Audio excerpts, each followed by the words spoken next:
Hello, folks. Jason Little here again with the second wonderful, enriching lecture for you, in which I'm going to talk about the assignment. This is the work that you're going to spend the next 3 weeks doing. Let me share my screen and share some images with you.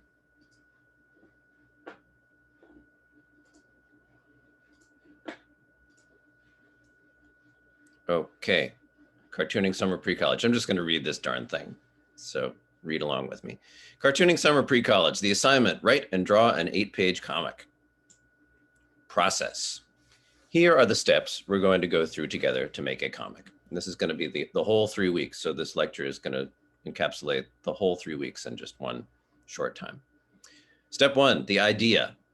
Probably you've come up with an idea already, but if you're having trouble thinking of an idea, today we're going to do some exercises to help you come up with an idea, if that's been a trouble, if that's given you trouble so far.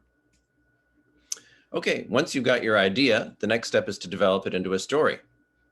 Perhaps you're holding the story all in your head right now, but it's even better if it's all written down.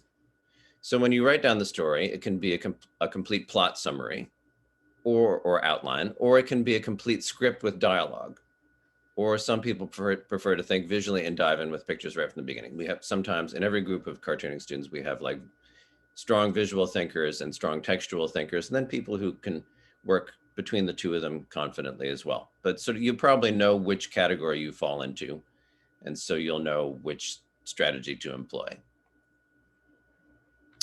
The next step is layouts. You should draw your layouts on letter-sized printer paper in portrait orientation. What's a layout? A layout is a quick and ugly pencil draft of your pages, just to get the story down on paper visually. So here you can see this page by Kaylin Ward. She's got panel shapes and captions and dialogue balloons and characters. And it's all very loose and sketchy, but you can actually sit there and read it and understand what's happening. We want to be able to read your comic for real as you progress, so all of the written dialogue must be included on all your layout pages. Do not let these pages be beautiful. Beauty is too slow. They must be ugly. So a good definition of a layout is like a sketch for a comics page in which you can read all the dialogue, see all the characters, and understand where they are because there are backgrounds there. And you can also tell what they're feeling because you can see their facial expressions. And you can read what's happening. You can read the dialogue and the narration if there's narration. But also it must be something that you draw quickly so that you can think of it as a revisable document, because we're going to want to give you notes on this and help you make it into the best comic story it possibly can be. And so if you make it too beautiful, that makes it harder for you to change it. So just let these be quick and ugly layouts. Okay, so then once you're done with your 8 pages of layouts, which will take the first few days of this class, then you can move on to redrawing them as what we call pencils. Let's see, take your layout pages and redraw them somewhat bigger on heavier 11 by 14 Bristol paper. Dialogue must then be hand lettered legibly, as you can see on this page, and please allow for 1/2-inch margins between the panels and the edges of the paper. Since the layouts are deliberately ugly, your pencils should be less ugly, or if you're capable of it, your pencils can be beautiful, as long as that doesn't make you draw too slowly. All right, then the next step, once you're done with pencils, and that'll take a few days, we'll move on to inks. Step 4, use a variety of inking tools to turn your soft, low contrast pencils into sharp, high contrast, eye-catching inks. So you can see here these 2 pages by, I'm sorry, this is Jiwon Kim. This is Sophie Batayeb. You can see sketchy, low contrast, grayish. Whereas this page, sharp, dark, bright, white, distinct, graphic, clear, bold. That's the difference between pencils and inks. It's a clarification step. Use your inking tools to create different thicknesses of line, solid blacks, shading, texture, and patterns. Make sure to ink the lettering too. Cover, and this will be handled in a class, a separate class entirely, dedicated to the making the cover. Cover, draw a cover layout, then pencil and ink your cover. Use an overlay to add a spot color to your cover. So here you can see we've got pink and purple spot colors at the upper left, black with red spot color in the middle, and then black line with yellow spot color at lower right. Rules. We've added a few more specifics to make sure you get the most out of the experience. Lettering must be legible. We need to be able to actually read the dialogue. So if you can letter slowly enough so that we can read it, that would be great. The reader must be able to understand the story without you explaining it to them. So if ideally you're going to want to make a comic and have it like sold in a comic book store, but you're not going to be there with every reader to like lean over their shoulder and say, look, no, here he's driving a car. You need to be able to draw things clearly enough and write the dialogue clearly enough so that we can actually understand what's happening in the story without you explaining it to us. Use at least one establishing shot per scene. An establishing shot is a panel. Sometimes it's a little bit bigger. It doesn't have to be, in which we just see the whole environment that the characters are in so that we have a sense of place. And you've probably studied in high school the importance of setting in a work of fiction. And so backgrounds are really the same as setting. We use the term backgrounds in comics to describe what's happening, in the space around the characters. And an establishing shot is just a panel that is just dedicated to showing us where we are so that we understand that.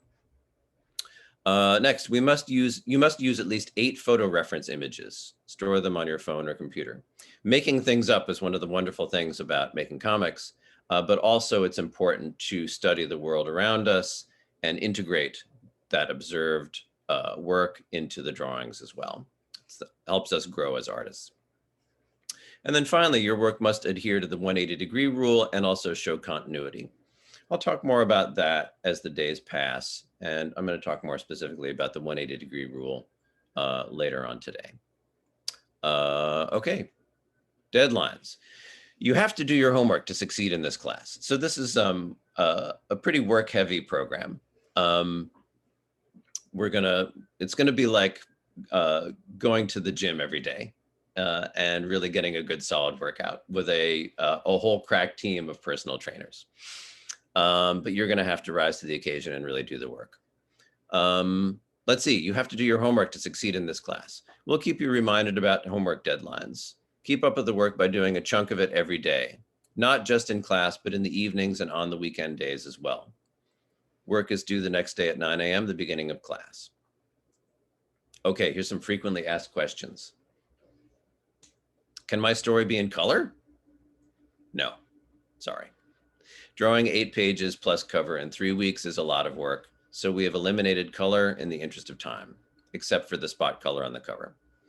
There will be plenty of skills for us to impart using just black and white. We can talk for months about black and white. That's a pretty rich area of study. So you'll have plenty to work with this 3 weeks. Can my story be more than 8 pages? Oh my God, I have such an ambitious idea for a story. I can't possibly fit it into 8 pages. Can I have more pages? No, sorry. Our biggest priority is for you to finish the story. In the past, when we've let students take on extra pages, the probability that they may not finish increases greatly. Also, more than 8 pages will totally mess up the pagination of your comic book because you're going to actually print this comic book at the end of the 3 weeks and make an edition of it that you're going to trade with your classmates and bring home to your family and friends. So 8 pages only. It's also a valuable skill to learn is what to cut. So if you write a story that seems long, but you have an editor, and we're assuming a sort of professional scenario here. You've got an editor and the editor is saying, well, you can be in this anthology comic, but I only have 4 pages for you I've only allotted enough 4 pages of space for you. So you need to be able to take an idea that's big and take things out of it and throw them away. And I'll talk more about that and give you specific strategies for cutting so that you can do it in a sort of fearless way. Can I draw my story digitally? No, sorry. At SVA, we believe in imparting skills for drawing on paper and drawing digitally. I myself teach a class about making comics on paper at SVA, and then I also teach a class about making comics digitally, entirely digitally, without using paper at all. I have an equally robust paper practice and digital practice. I want the same thing for you.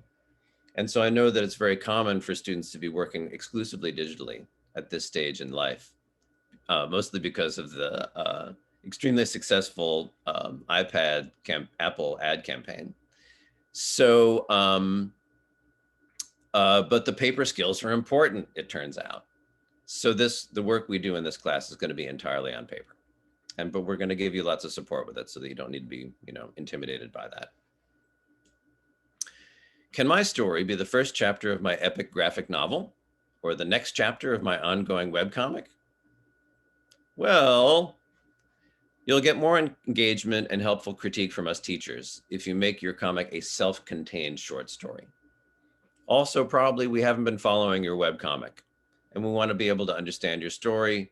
So it's best if you can make it self-contained.